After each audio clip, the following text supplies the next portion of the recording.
नमस्कार मित्रों, मैं कवि नीरज यादव मिश्रिक सीतापुर उत्तर प्रदेश से। और लघु कथा विशेषांक में हमारी लघु कथा का शीर्षक है अवसाद, चिंता, डिप्रेशन, जो कि एक स्त्री चंपा के इर्द गिर्द पूरी कहानी घूमती है। तो इसका जो है कहानी यहाँ से शुरू होती है कि चंपा की जब शादी होकर वो पहली बार अपने ससुराल आती है। चंपा आज बहुत खुश है। आज पहली बार उसे पीहर की देहरी लांघ कर ससुराल जाना है। मन ही मन अनगिनत भाव उमड़ रहे हैं। पत मिलन की खुशी के साथ माँ बाप का बिछुड़न उसे कुरेदता भी है। यही बड़ी परीक्षा की घड़ी होती है जब कोई लड़की अपना घर द्वार छोड़कर अपनी ससुराल में कदम रखती है। उसे दो घरों को आपस में जोड़कर रखना पड़ता है। जैसे तैसे चंपा अपने यौवन का जोर लेकर अपने ससुराल आती है। ससुराल में पति का व्यवहार तो सामान्य सा था, जो हर शादीशुदा लड़के का शुरुआत में रहता है, परंतु उसके परिवारीजन, खासकर उसकी सास सुशीला और ननद कुंती का व्यवहार उसे मन ही मन बहुत खलता है। बात बात पर ताना मारना, ऐब निकालना, गाली देना, यह काम सुशीला और कुंती का था। एक दिन चंपा ने पराठे बनाए। दुर्भाग्यवश कोई पराठा थोड़ा सा जल गया। फिर क्या था, सुशीला को मौका मिल गया।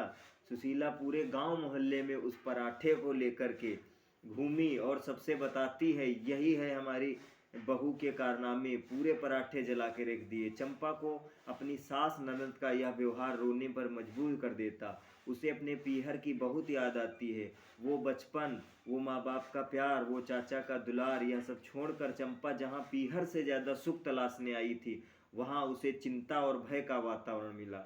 उसकी सास और ननद का बर्ताव उसे अवसाद की ओर ढकेलता रहा। पति बेचारा थाली का बैंगन बना घूमता, और करे भी क्या। मजदूरी करके जब शाम को वापस आता तो चंपा को ही समझाता।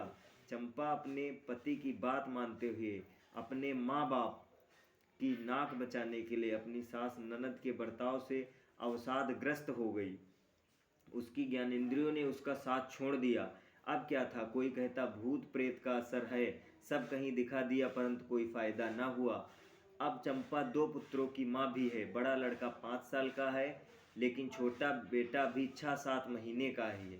इस समय जब बच्चे को माँ के प्यार की आवश्यकता होती है, तब चंपा पागलपन का शिकार है। किसी सज्जन ने बताया कि बरेली में एक डॉक्टर साहब बहुत अच्छे हैं, पागलों का ही इलाज करते हैं। फिर क्या था, बरेली चलने की तैयारी हुई।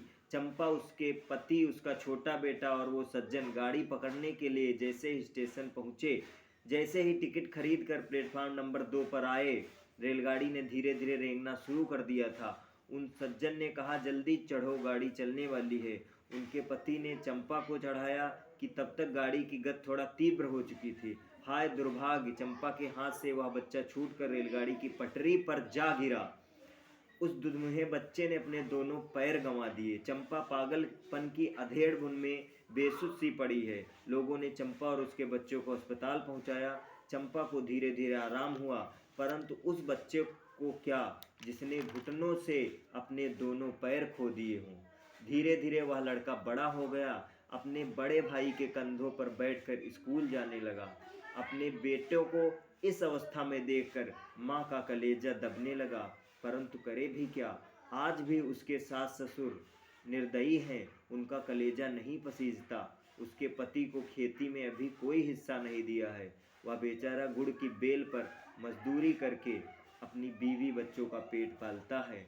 चंपा को अपनी सास व ननद से उपहार में मिला तो सिर्फ अवसाद।